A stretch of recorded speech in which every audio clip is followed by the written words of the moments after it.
we decided to go to Scotland. You know, if you've seen the bar at the bitter end and you see all the bottles, and sometimes you'll wonder, gosh, where do they get all those bottles? Well, of course we go to the shop sometimes. But sometimes we've learned you can get some great expressions, rare, affordable even sometimes, through the auction service. We've been doing a lot of business with Whiskey Hammer, so it only seemed right to give them a visit.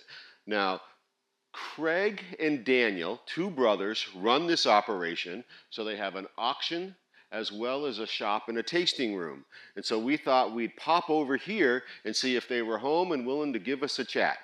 They also have just begun one of Scotland's newest IBs, independent bottlings, Halcyon Spirits, named after their grandfather's sailboat. They have 4 releases currently, and rumor has it a 5th release is on the way. So we're maybe even get a taste of some of these Halcyon Spirit IB releases.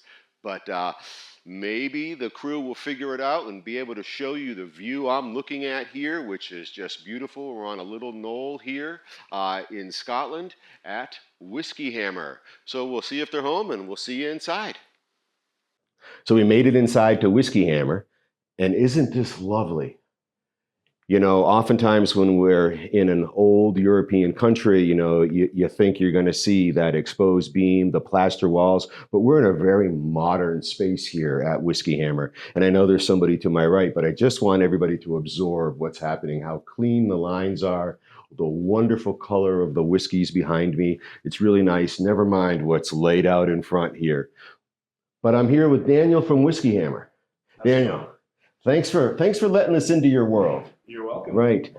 So I have a million questions. I'm very excited about what you've put on the table. But I'm familiar with your company because of the auctions and the whiskeys I collect back home. How long has Whiskey Hammer been around? So Whiskey Hammer was set up in late 2015, actually, by my brother Craig and I. It took us a few months to build the website and do all the legal stuff. And we held our first auction in March 2016. Okay. So it's coming up to, what's that, just over 8 years. 8 years, yeah. What was the interest in whiskey? Why, you know, say to your brother or your brother say to you, hey, let's get into the whiskey business. Where does that come from?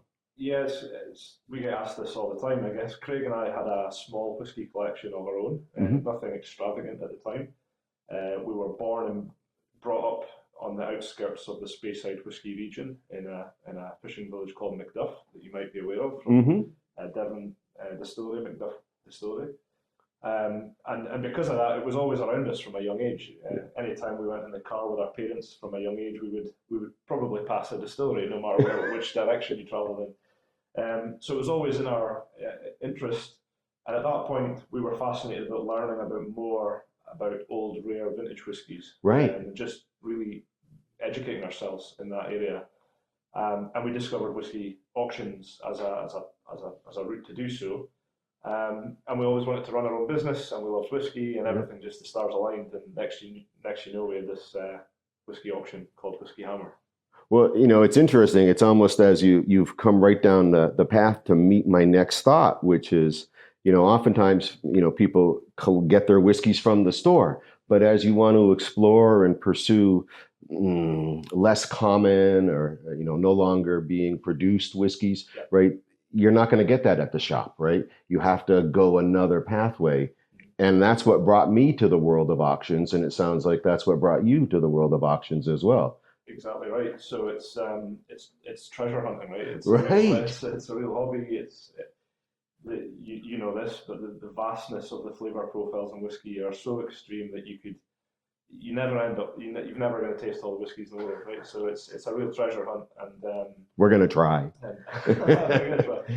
And when we come on to talk about, you know, single cask whiskies later, it goes even further. The 30-year-old sherry oak Macallan, you may love the OB, you might have tried various versions from Macallan, but then this is a single cask on its own right that you've never tried and will be subtly different. So all of that fascination together really is what culminated in the auction world.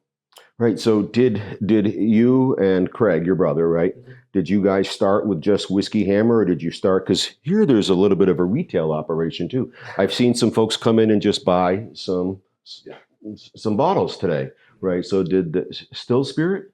That's right. Yeah. Yeah, so Whiskey Hammer was our first whiskey business together. And as that grew naturally, we needed to find a bigger premises. Yep. So in the height of COVID, 2019, 2020 type time, we constructed our own building for Whiskey Hammer to grow into and give ourselves the capacity site-wise to expand further if we needed to. And at that point, it made a lot of sense for us. We always wanted to have a nice, so if you imagine being stuck in the whiskey auction world for a long time, it's all about the treasure hunting, the collecting, right? And many times people weren't opening the bottles. There's often this kind of trading art, buying, selling. They don't just push a random number generator and just open the bottle. Exactly. Yeah. Unfortunately, exactly. So this almost conflicted a bit with the whole reason we set up Whiskey Hammer in the first place. To learn about old whiskey and tasting new things. So Still Spirit, which is our retail business, gave us that opportunity to run this side by side, much more focused on tasting whiskey. So Still Spirit, this is where you're currently sat, is our whiskey tasting room. We hold tasting events in here every month, and we're growing an e-commerce business online for Still Spirit. So this is all sourced directly from distilleries, much more traditional online whiskey shop and other fine spirits. Right, and clearly open to the public. Yes. Right? Yeah. A member of the public can pull in like they're coming to the shop to buy a bottle. Yeah, absolutely. Right. We are obviously not in the high street here, so most of our business is done online. We can ship globally, same shipping logistics partners as we use for Whiskey Hammer. Yeah. So, so we now offer both auction, treasure hunting, or a source for getting the latest releases. And I can speak to Whiskey Hammer's ability to ship globally, right? I've had nothing but 100% success with bottles arriving, no damage, and packed wonderfully. I mean, almost like, and peanuts inside the tube as well, right? You really secure the bottles, never any leakage, never any breakage. It's really been great. And I remember the first time I won some bottles at the Whiskey Hammer auction. I think I won 3, and I kept them in storage here, which is another thing you offer customers, right? You get several months free storage, right? And I was so nervous about hitting the that's it, I bought them. Now what do I do? I'll keep them there. And then the next auction came along, and I was like, I'm going to have to do the shipping, right? And I just didn't know how it was going to play out, but it played out perfectly and flawlessly. They arrived without question, as advertised, exactly what the images showed. It was great, right? Right. So you began with this growing up around whiskey, being exposed to it all the time, being from Scotland, wanting to sort of be your own boss, it sounds like, and in charge of your own life, and treasure hunting with the auctions, and then sort of needing to grow and sort of having a storefront as well, and selling more commonly available bottles to the public to make sure they're drinking them. But then it seems like you added a third spoke to the wheel, right, in your whiskey world, right? And I see in front of me some representation of the third spoke, Halcyon Spirits. So am I correct in understanding this, that you've now become IBs? You're now independent bottlers as well? Yeah, that's pretty much it. And I can give you a little bit of background on how we got there. I guess it's always been a kind of dream passion of ours to have our own independent bottling brand of some sort. As when we're involved in this every day, we've always thought, wouldn't it be great to be able to do some of this ourselves? We don't have a distillery, the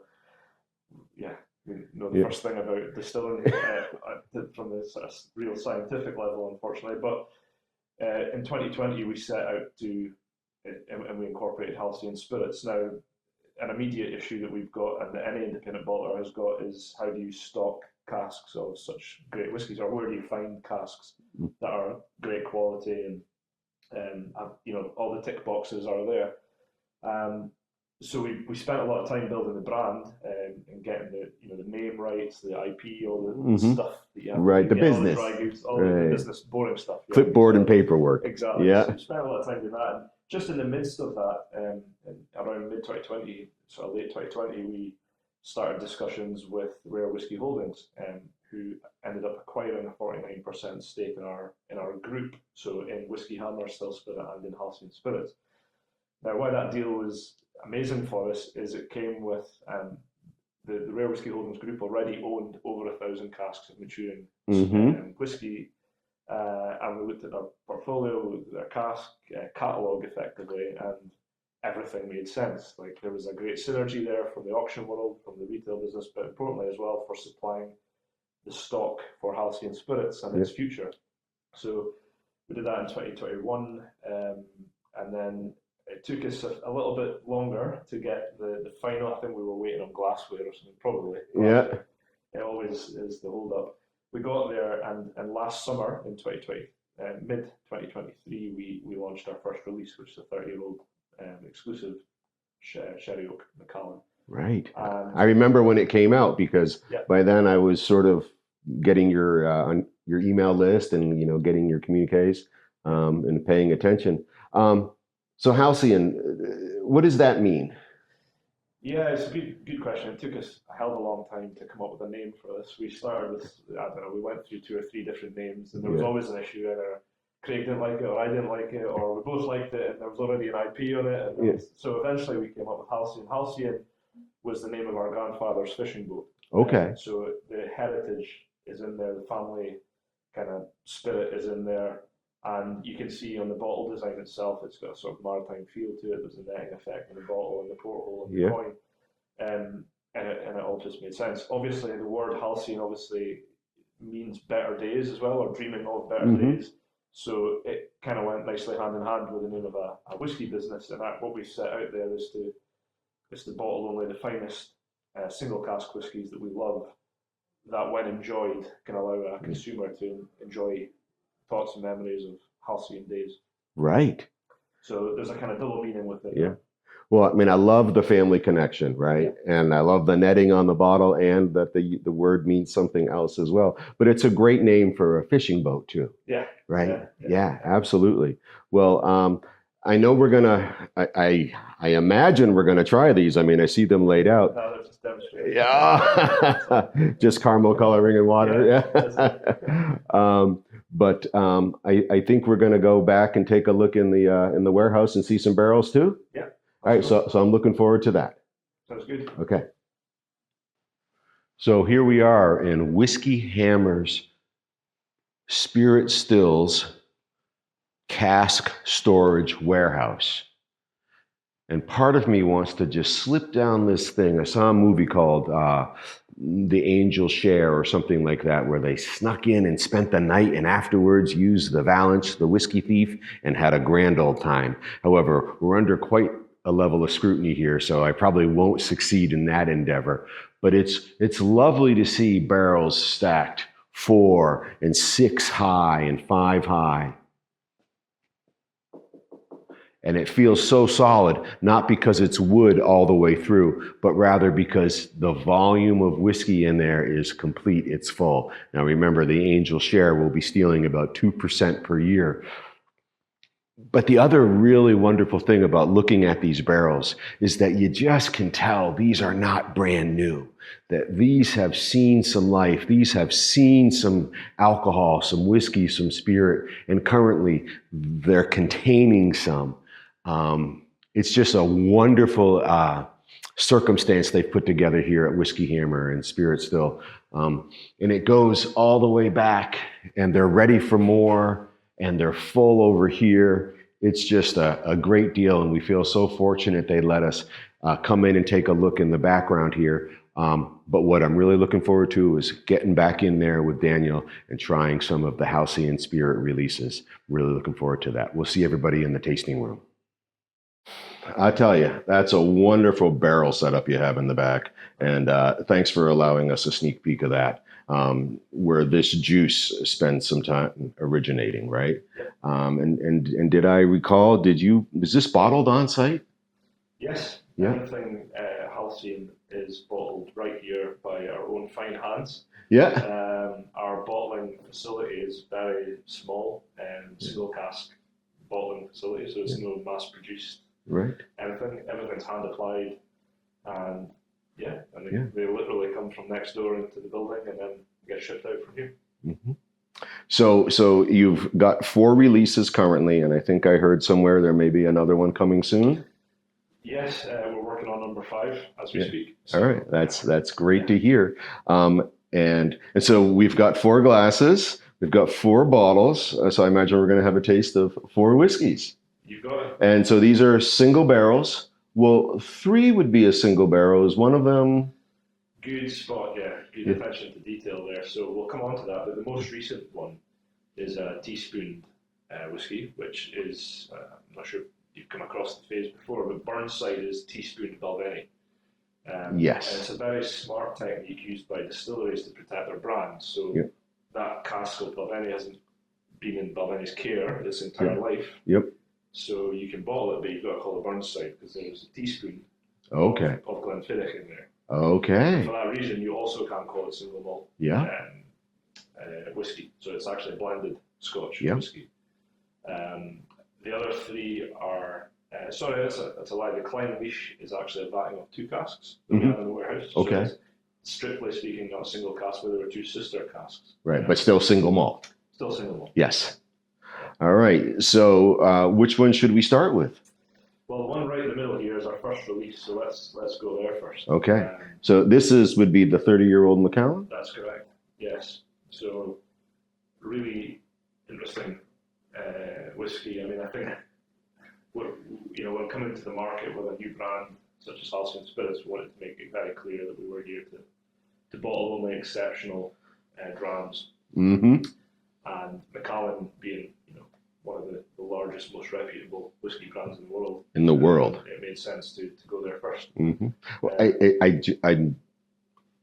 I'm stuttering through this because I just know how difficult it is to get Macallan not from Macallan, right? That you've done something pretty extraordinary here to be able to be a new IB and have your first release be a Macallan. Yeah, so that's squeezing some hands somewhere. Yeah.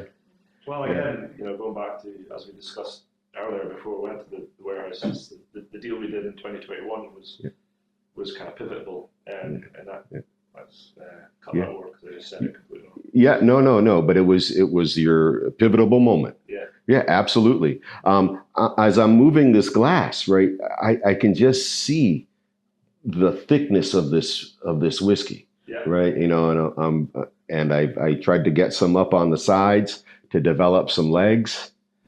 And they're just moving nice and slowly. Now, ABV on this, what do we got? This one is 49.8%, so just under 50. Right. Everything's Baltic cask strength here. Okay, all right. Absolutely, literally straight from the cask. So no color added, no filtering. No filtering, no coloring. Yeah. Through a very fine filter to just get rid of most of the chunks of weedle. So if you're lucky, you might get something. Yeah. But other than that, no, it's as pure as it gets. It's very rich in its color. Right. Spent its whole life in the single cask?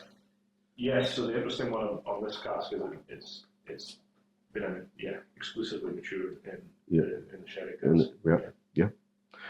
Well, I'm going to take a nose, right? Please do. Yeah. Just wonderful, rich, ruddy color. The legs are just moving along. Oh, wow. Right? I'm not sure we're doing these in the right order. We're doing them in the order of the least, but but the 30-year-old Macallan for me is definitely... That's the one? You come back to it and you're reminded of, Yeah. It is. It's very familiar as a Macallan, right, on the nose. It's got that nice, sharp sherry hit, very recognizable. And again, the peaks, you can see in my glass, the peaks and the valleys of the legs and the way it's just dropping all over speaks to the ABV for me and the viscosity that I'm anticipating, right? That's exactly it. Yeah. And you'll see very shortly it's a very chewy dram as we say. That's exciting for me, right? Yeah. it is a sherry bomb. It's been in that cask its whole life, and you'll see. Go on. All right. Cheers. Cheers.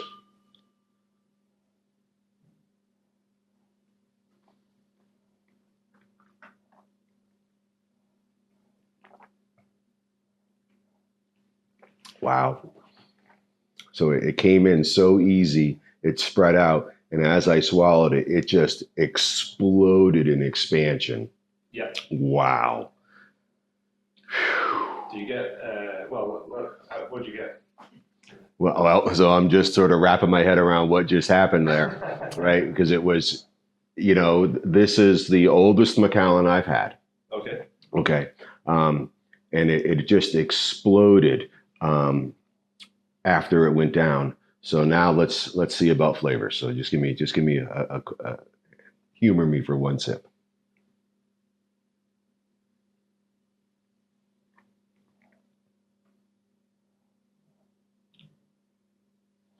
All right. I'm wrong a lot, right? And so always correct me. All right. So a bitter chocolate with some dark red fruit that's probably been dried and walked past some sugar, but it didn't spend time with the sugar because it's not incredibly sweet. It just has this very dry, bitter chocolate and a deep red fruit. Yeah. That's what I got going on. What do you? Dried fruits for sure. I mean, it's typical heavy sherry influence there. But for me, it also has. You're right. It's not sweet, but it has a kind of zestiness to it. So there's a bit of citrus going on. Yeah. I think the orange. So you could almost say it's like a chocolate orange on the finish. You might get this thing. Now that's it. No. I mean, and that's how it works, right? We lead each other places in the whiskey world, right? I like the idea of the zest, right? Which is just sort of spending time around it. What I like about a high ABV whiskey that doesn't leave me choking and coughing, right, is it just says so much about the art behind the product, right? Absolutely. Because at 50%, things can catch fire and things like that, right? And so that we're knocking on this door of a flammable liquid and yet just taking it in straight with no struggle and actually picking up on dried fruit and some chocolate and some orange zest. And it is meaty, right? Yeah. This is a meaty, expansive drink. Wow. That's nice. You might find as well the spices just there in the finish. So slowly coming through nutmeg, cinnamon. Right. Well, what I like is it's not like, burning the belly at all, right? It seems like it's spending all of its time right here. Yeah. Right. Yeah. And just then this around all the taste, right? Yeah. Your taste buds, your nose, it's just hanging out there. That initial, again, everybody, that initial just expansiveness is a very unique experience. That whiskey expanded upon swallowing. It was great. All right, so a 30-year-old Macallan. Lovely. Yes, lovely. Agreed. All right. And so that was the first release from Halcyon Spirits. That's the first bottle we did, yeah. Yeah. Back in sort of June 2023 or thereabouts. Yeah.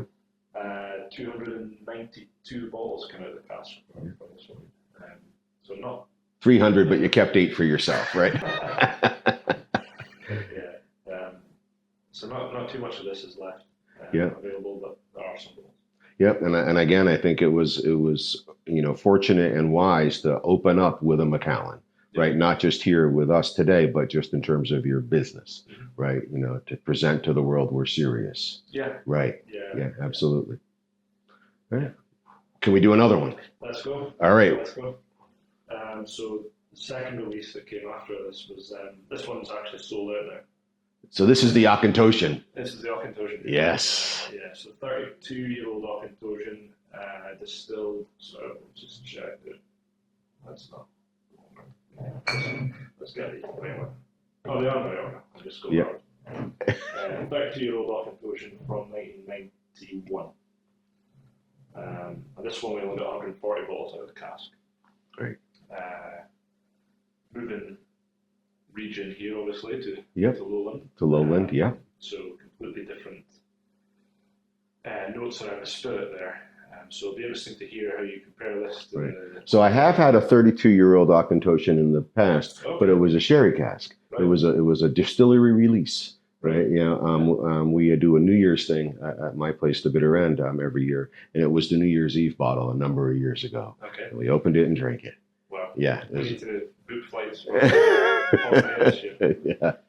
All right. So, but this is this a bourbon cask? Yeah. Yeah. Okay. And which one? Right here, right? Number 2? Number 2. Yeah. That's the one. Yeah. All right. So a 32-year-old Auchentoshan, a Lowland, traditionally would be sort of a lighter, right, spirit.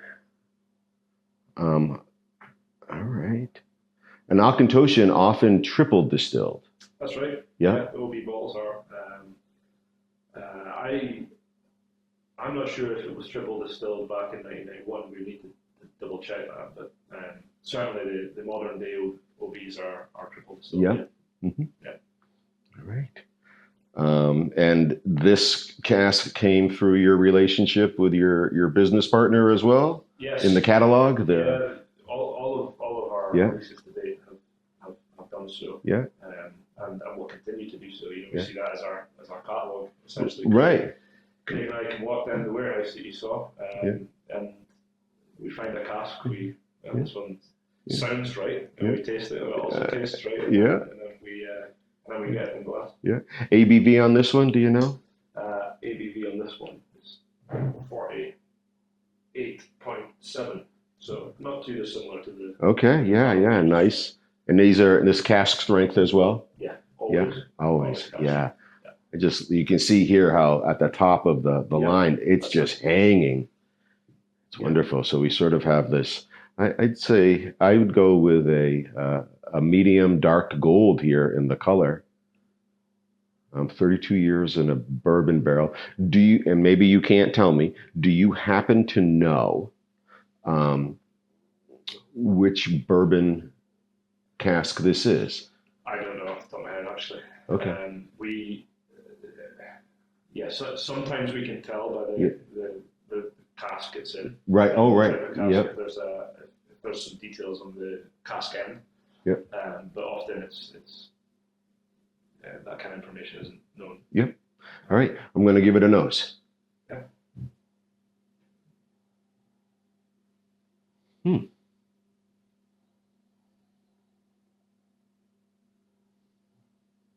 It's very wet hay. Yeah. It's certainly light. Yeah. In comparison to the big heavy sherry. Very grassy, right? Grassy is common in Lowland region distilleries for sure. Grassy, green apple is very light, but also I think this is more fruity. Right. I almost wanted to say lemony, but I don't want to. Okay. All right.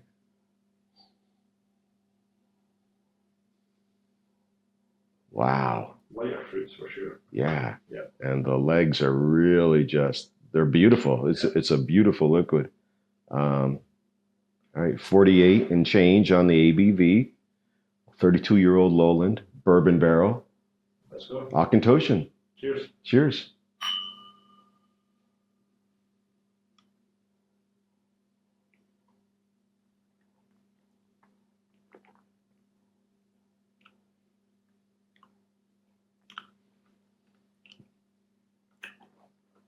Wow. Something.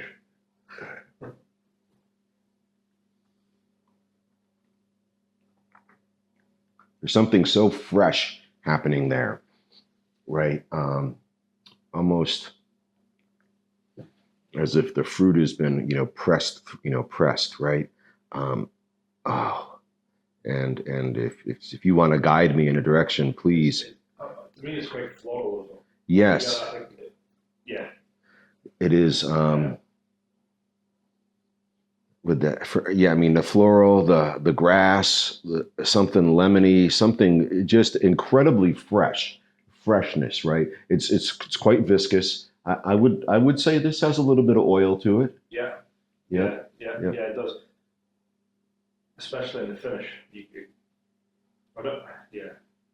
I'm not sure if you guys have a dessert in the US that's like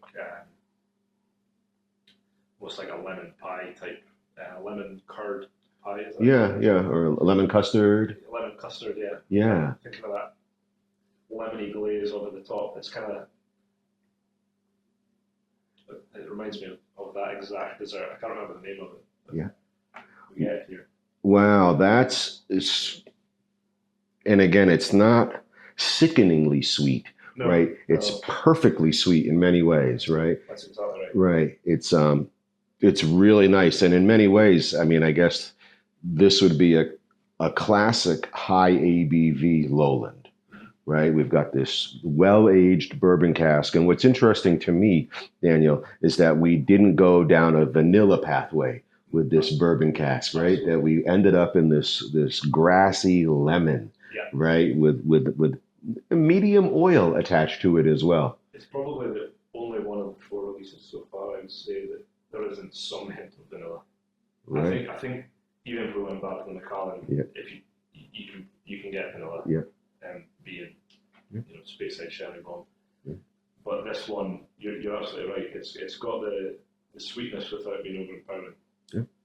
All right. There is absolutely no vanilla in that. You're right. Yeah, it's so interesting, right? Yeah. Right. Daniel, now we noted earlier in a conversation that you guys do the bottling here. Does that mean that you have a dump tray out back to sort of spill the cask into? Yeah, that's exactly right. We've got a sort of specially made small vat for single cask bottlings, and you can imagine this big stainless steel bath essentially, Mm-hmm. with a very high level filter initially to empty the cask into, and really catch any large pieces of wood at that stage. And it's all part of the excitement of the bottling process. So that's when we find out exactly how much liquid is actually in the cask. We can dip it and do all the kind of traditional regauging methods, but it's not until you actually tip the cask that you find out how many bottles are going to be part of that release. Yeah. Sometimes we get a nice surprise and we've got 10 bottles more than we expected. Sometimes it's less, because it's always just an estimation at the point of dipping. And there's something quite special about that process. It's the first time we properly see the liquid colour. Right. You can take samples, but there's something quite special about seeing the liquid flow out of the cask, Mm-hmm. and being ready to be put through our filter, and that's it, straight in the bottle. Nothing else, no colouring, as we said earlier, no chill filtering, no flavouring. So, then you end up with a pure product in the bottle, and the room smells amazing when that's getting done. That I can only imagine, right? Well, let's move on to release number 3, of this spirit. So what have we got? So number 3 is a 30-year-old Clynelish. So if we think of the regions, we've gone through Speyside and Lowland. We're now up in Highland. Drove by Clynelish the other day. Excellent. Yes. Lovely part of the world. Lovely distillery. And yeah, it'll be interesting to hear your notes. I don't want to kind of preempt that, but you should get some classic Clynelish style coming through here. This one is a vat of 2 casks, 2 sister casks that sat next to each other in the warehouse, and as we tried to get the exact history on why they were split, but same distillation date, same everything. So we believed it made sense to vat them back together again. When we did so, we tasted them individually, we tasted them blended together. The result was fantastic. So happy to bottle this. Bourbon barrel? Yeah. A 30-year-old? 30-year-old, 1990, where are we on this one? 1993, this one still 1993, October 93. So to 2023. That's right, last year. Yeah. All right. So we have in theory, or probably like a classic Highland, right? Just a bourbon barrel, no boutique finishing, no wine casking, just spirit in a barrel. Straight up. Yeah. That's it. Yeah. Absolutely. All right. I So did tip my glass. Got a nice slow leg. Are we in that high 40 ABV again? This one came out at 42.1. Oh, So this is one of the weakest, I guess. yeah. Well, this is the weakest. Right. Related to IBV, right? I mean, Yeah. ABV, Or right? IB. IB, independent. Yeah, Yeah. yeah. Nice legs, though. They are moving along. Sort of a paler gold color. Yeah. Yeah. All right. This, oh, Completely different, right?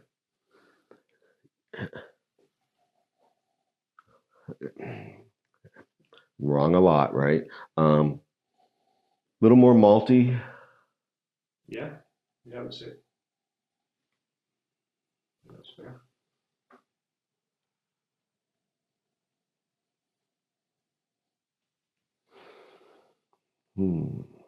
Trying to find some notes, right? That I don't want to embarrass myself here, Daniel. So I've got some malt. I think this one's got a slight sweet oak coming through on the nose. Right. So the wood, right? Yeah. Yeah. It's hard to get past the oak on the nose in this one. Yeah. Oaky, right, right. Malty, woody. Yeah. I hear you on the sweet, absolutely. There's something toasty about this. Yeah. Do you know what I mean? Yeah. Yeah. Yeah, and that goes hand in hand with the kind of oak nose, I think. It is. There's a little sharpness to this, which is interesting at that lower ABV. Not medicinal by any stretch, but it tickles my nose a bit. Mm-hmm. But not, it's not like that floral, like that lowland, right? And, you know, clearly you know automatically color-wise, right? Not that sherry or anything. But I think you'll probably find that the palate on this one is nothing like the nose. But Okay, all right, all right. Well, I'm willing to go down that road. All right, so we have this 30-year-old Kleinlich, a vatting of 2 barrels, 93 to 23, coming in at just over 42% ABV. Cheers. Cheers.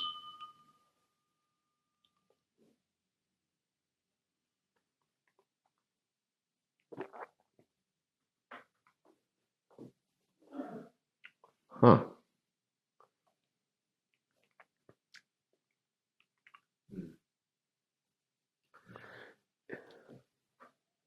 So it's and nothing we ever say, as everybody has noted over the years on the show, you know this to be true. None of the words are ever critical. This isn't as meaty a whiskey. It's less chewy. It's more of a drink than a meal. Yeah, I think that's probably fair to say.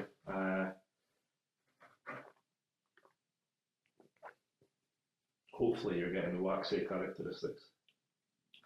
It's interesting. I was just going to say something's happening between the tongue and the roof of my mouth that's allowing it to just sort of slide back and forth. That's it. I mean, with ease. It's waxy, it's oily, but it's fresh fruit salad in a glass, and it's so light and easy to enjoy. Right. It is. This is a.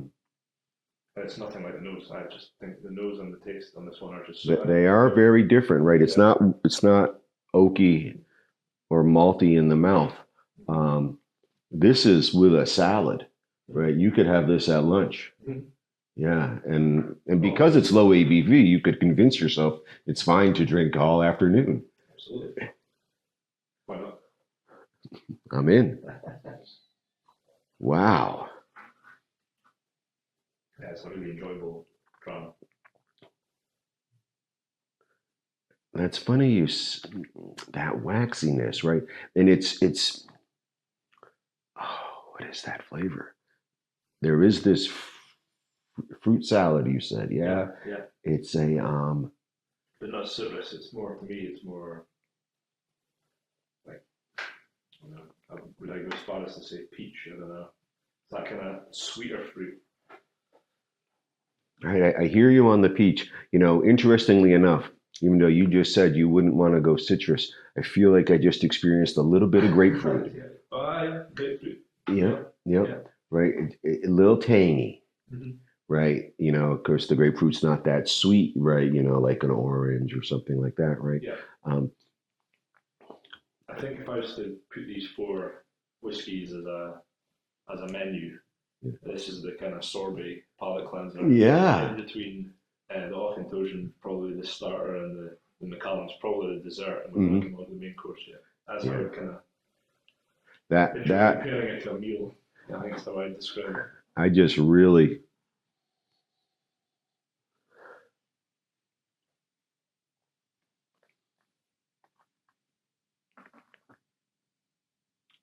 like that. I mean, I've really loved them all.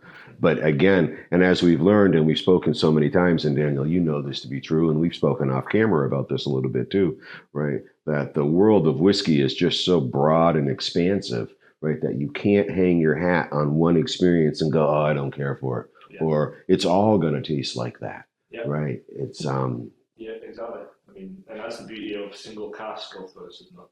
Is that part of what you're after with Halcyon Spirits, to have the each expression just be so unique and not connected to the previous one? Yeah. I mean, we're very much flavour led when we enter the warehouse to search for our 5th bottling, for example. Yeah. We're not going in there with any kind of bias on the last one was sherry and Speyside, so we need to go Islay. We're very much going in there with the kind of short list of what we think might be good, and then tasting a few. And as soon as we hit one that Craig and I both would say, right, this needs to go in a bottle. Yeah, that's what's leading it. And you can see age.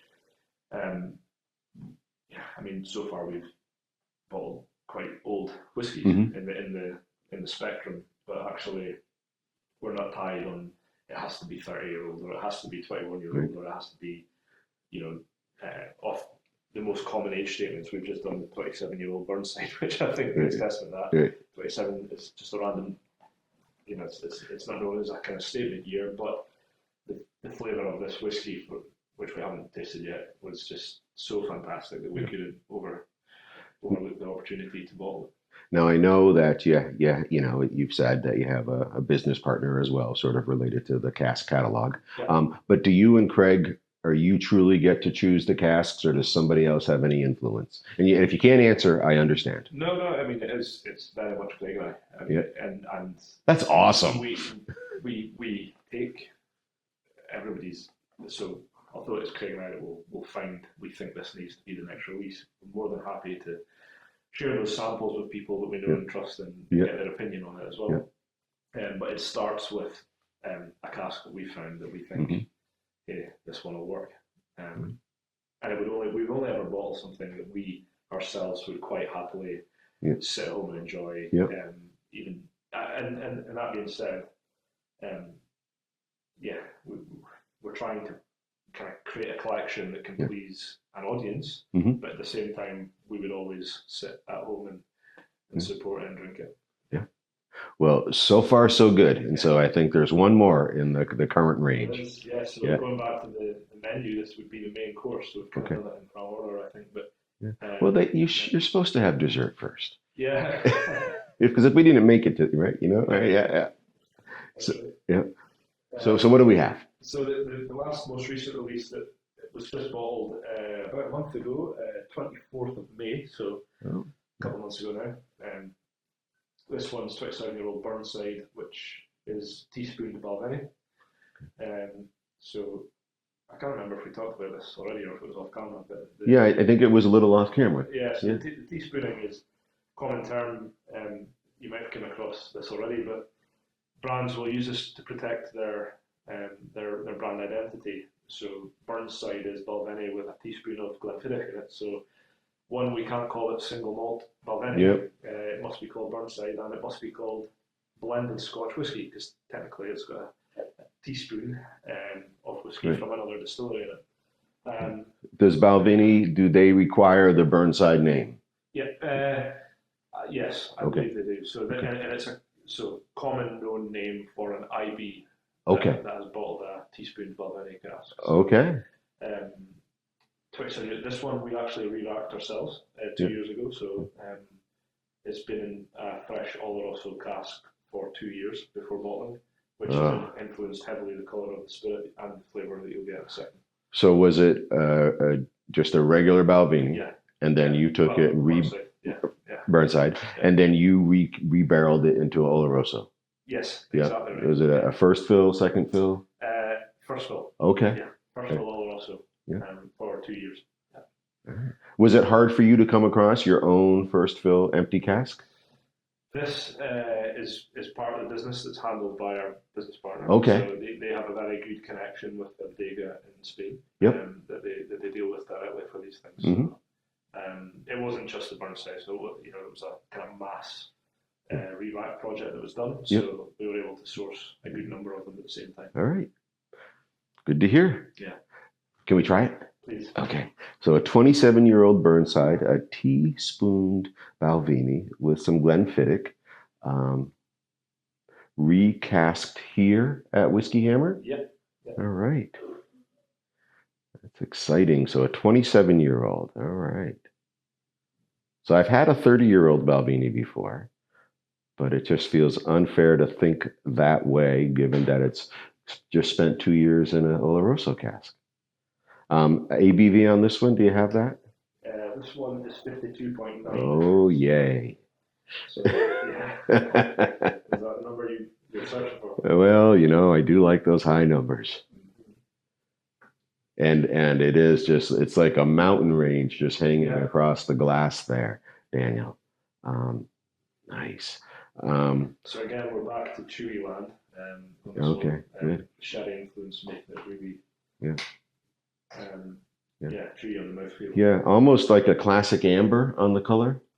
Yeah, I mean, or it's marginally lighter in color than the Macallan.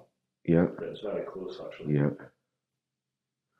Rich gold. It's, again, really nice, and you're telling me that we've got some good viscosity, some meat in this glass. Absolutely. All right. Let's see what we have for a nose. Well, you can smell that sherry. Yeah. Yeah. Again, the most recent flavor, right? Oh, there's something behind it.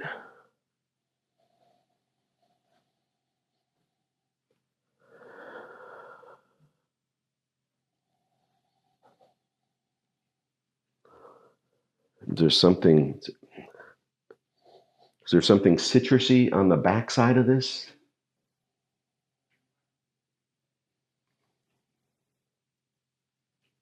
For me, it's just like,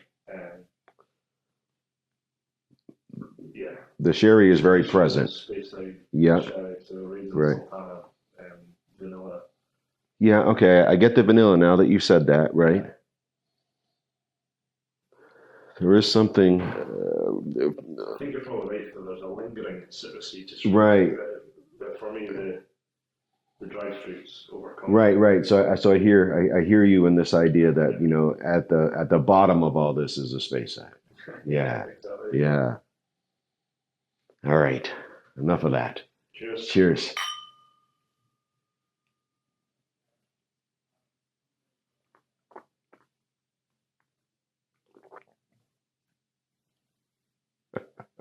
That's nice. Oh my gosh. I mean, I feel like if I had just held it, I don't know if you've ever seen oil pour, like motor oil, right? Even though it's moving, it looks solid, right? Yeah. That came into my mouth as if it was just a solid, right? I mean, it just moved so slowly. This is very viscous, great mouthfeel. Wow. So to me, that's sticky toffee pudding, which is it's a very traditional Scottish dessert. I don't know if you guys get in the US as well, sticky toffee pudding. Did you hear that, Malcolm? Sticky toffee pudding. Yeah. Go for it. I mean, that's sticky toffee pudding in a glass. Yeah, I hear you on the toffee, right? Absolutely. That's really good. These are all really good. This is really good.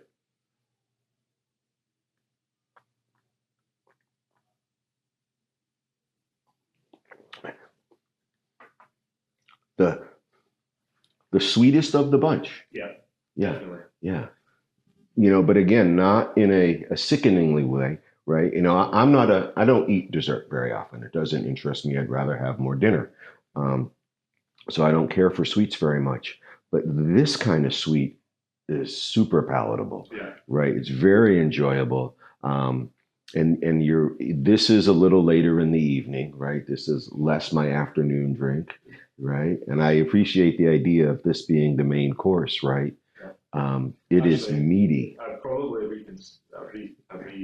reorganize those two exactly. Yeah.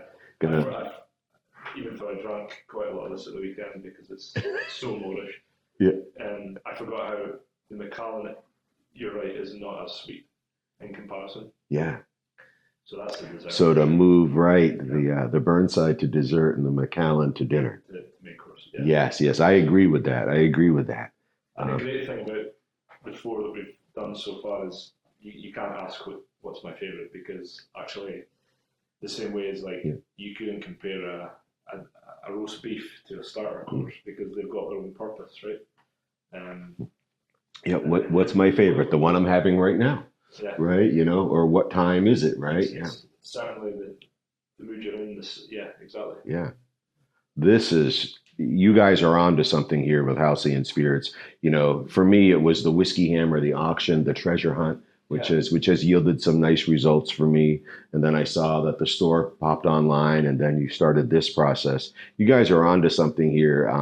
Sort of in this moment in the world where, you know, Scotch whiskey is really in the light, right? And that the fact that you've been able to partner with somebody who has access to barrels from before Scotch whiskey came into the light, right? That you're getting these barrels from the 90s and earlier, right? Yeah. That when those were available to be gotten, right? You know, good luck getting a new barrel of Macallan today. Absolutely. Right? Yeah, right. 100%. So, and we're very fortunate that we found that path. And one way to continue for sure. Yeah. All right. Well, I'm going to pick up the one that I'm enjoying, and I'm gonna give you a toast and say goodbye, Daniel. And thank you so much for inviting us into Whiskey Hammer, Still Spirit, and Halcyon Spirits. It's been a pleasure. Absolute pleasure. Thank you. Cheers.